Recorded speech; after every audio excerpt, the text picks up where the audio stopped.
Suzy Wrong, Joy Drive's film, TV and theatre reviewer. Suzy, welcome back to Joy Drive. Thank you, it's me. It is the one, the only. It's always a pleasure. Thank you. Lovely to speak with all of you. It sure is, and we have been itching to speak to you this week. So excited. The story in Creamerie begins 8 years after a lethal virus has killed off every man in the world. A small number of women are left in a New Zealand village where a wellness business has taken control, with a Gwyneth Paltrow type named Elaine acting like the governing leader.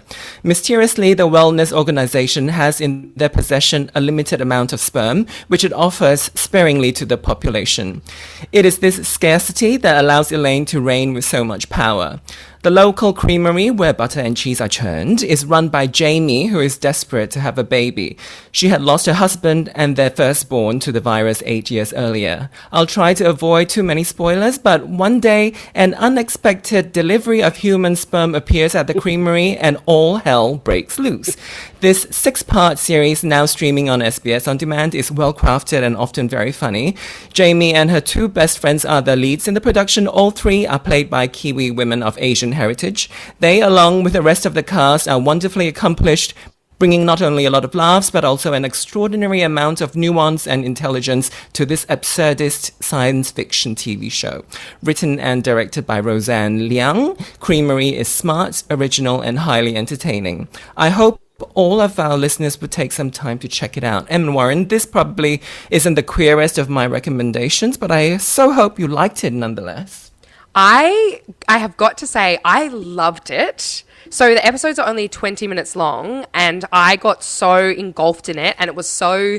it's so absurd that it was so captivating, and you just wanted to know what was going to happen next. And again, we don't want to give too much away, but at the end of this first season, as soon as it finished, Googled, is there a season 2? When is it coming? Like, I want to know, because I found myself thinking throughout the entirety of the series, how did people come up with this? Like, where did this come from? And I thought it was really funny. I thought that the storyline was very twisty-turny in a way that I could never have anticipated. And I love being shocked. I love that. Yeah, I've got to agree with you, Em. I thought it was fantastic. It was, to me, I can only describe it. It's a bit like Handmaid's Tale, but hilarious. I watched it, and I binge watched the whole lot. I mean, they are only short episodes, so it's 2.5 hours to binge watch the whole lot. I thought it was so good. I don't want to spoil anything, but I thought a lot of the humour is not only in the acting. I mean, you've got these 3 characters, a people pleaser, Pip, Alex, the rebellious and angry one, and Jamie, sort of, the one that wants to get pregnant, a bit more sensible. The characters together just mesh so well that their interactions are funny in themselves, and like you said, Em, completely unexpected.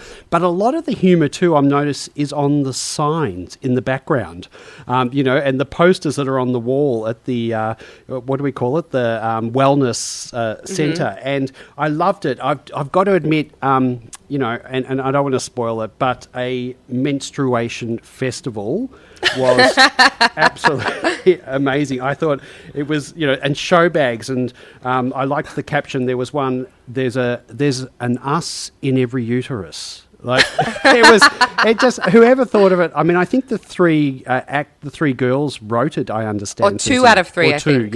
Yeah. What did you think of their overall, like, I don't know. I agree with you. I think that the 3 main actors were so funny in their interactions, because it really was like the classic comedy style, like you had that, a bit left of center, but also, I don't know, I just really enjoyed it. Even just the driving of the car and the signage, the arrows, everything was absolutely hilarious. Suzy, do you agree?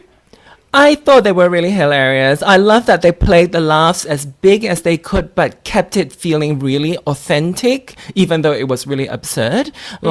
Because a lot of the stuff was hitting them in very emotional places within the narrative. So you could feel like the characters were going through something very serious, and you felt that from the acting. But at the same time, they were very conscious of it being really absurdist comedy. So I thought that the acting and the directing was so sensitive sensitive, because it's so easy to play too big, and then you just don't believe the story anymore. But they always kept you involved in the story, even though it's so completely ridiculous. I thought they're so clever. We're chatting to Suzy Wrong about Creamerie, which is currently streaming on SBS On Demand at the moment. One thing that I did get a bit confused about is, how Jamie was, of course, trying to get pregnant throughout it, but the wellness leader, who I thought was played brilliantly, I mean, just pure white, polished teeth, just you couldn't get a better character for that. She was knocked out of the first round of being able to get pregnant, and I was wondering, am I reading into it? Was it because they're trying to get racial purity, or was it just her being a bit of a, Yeah, that was never explained. Woman? Yeah, that left me wondering. Yeah, there are quite a few things that I don't know if they got cut out because the episodes are pretty short. So there are a few things that in the start I did find myself struggling to keep up a little bit, but I found after a while everything sort of fell into place quite nicely. But you're right, we didn't find out why she kind of was skipped over. Yeah, also, I'm confused. Again, we don't want to give anything away, but I'm confused by the ending as well. Like, I just don't understand the motivation of how that happened. Like, that to me was a bit confusing and like a little bit jarring. I could not expect it. So fantastic, love that. But also, I struggle to see the motivation. I don't understand, but maybe I'm not supposed to understand. It made me think though, like, where did the virus come from? And you know how in our daily conversations these days, when we talk about our virus, our lovely COVID-19, our best friend of the last 2 years, when we talk about it, sometimes people like to speculate on where it came from, and people have really out there crazy sort of theories in their head, and I feel like Creamerie sort of addresses that a little bit, because when by the end you kind of think, oh, so where did this virus come from? Did it have, was it was it someone's way to make money from 8 years ago? And the other thing that I thought was really good about it was another poster, about orgasms. I mean, I feel after watching it, it's okay. We're encouraged to have at least one orgasm a week, because I think there was one poster saying an orgasm a week keeps darkness away or something like that. I love that. You've got to really watch it, honestly, and watch the scenery and the stuff, because a lot of the subtle humour is in there. It's very funny. Yeah, because even the orgasms, your weekly orgasms, are sanctioned by the wellness organization. Well, it's almost law, isn't it? I mean, it's She acts like she is the leader, which she is clearly the leader of this town that we're in. I love what it says about feminism, and how it's so easy for us to replace a system that we don't like, etc., the patriarchy and all that, and just replace it with women and do the same thing all over again. It was good to see. Yeah, absolutely. It definitely did have that discussion with you as you were watching it. I just want to, I guess, forewarn, because Warren and I obviously really loved it, and Suzy, I think you really enjoyed it as well, but my mum sat down to watch it so she could kind of be involved in this conversation on Joy Drive, and she really disliked it. Oh, really? So I think that there is room for it to be a bit polarizing, because it is quite kind of not gory, but there are elements of like very full-on stuff that may not be necessarily for everyone, like I guess. Milking machines. There is a few things that, I don't know, it could be a lot. Do you think it's the sexual content?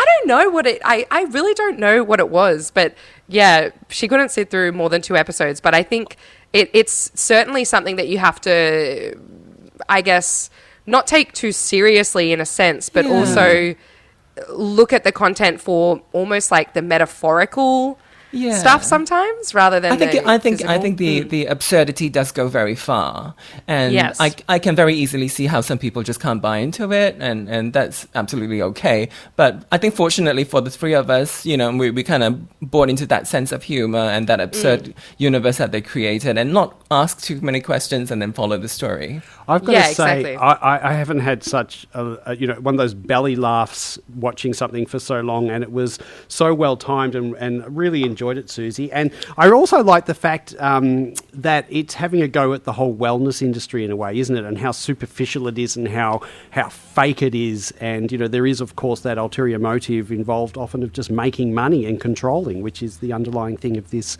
series. Yeah, the stupidity of thinking that wellness is sort of like a spiritual experience, where in fact what they're trying to do is make you go back to personal responsibility again and again and ignore the social things that are having an impact on your experience of life, which is what the problem is with the wellness industry. They make you think that the problem is you again and again. Do you reckon we'll I see guess another Alex series? is Sorry. I guess Alex is the character that has that voice, the one that's kind of calling out that behavior and the controlling element of wellness. Yeah, so it's great that she's the lesbian character, and then the series pretty much starts with quite a full-on sex scene with her and a very hot female cop. I love the way it started. It sort of established the tone a little bit.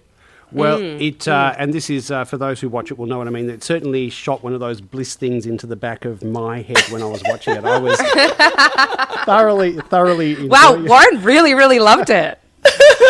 And everyone I know has had a really good laugh about it. So it is called Creamerie on SBS On Demand. It is there. You can stream it now. It's really quick. You can binge watch it, like I said, in 2.5 hours.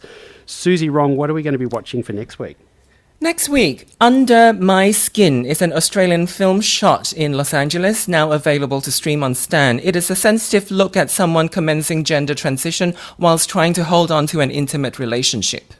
Under My Skin, streaming on Stan. That's right. We have a week to watch it, and if you want to get involved with the chat, you too can watch it, and we can all talk to Suzy about it next week. That's one orgasm later. That's nowhere near enough for any sane human. What a week, they said. That's what the wellness told us. Well, she's wrong. And I'm Suzy Wrong, signing out. See you next Tuesday. See you, Suzy.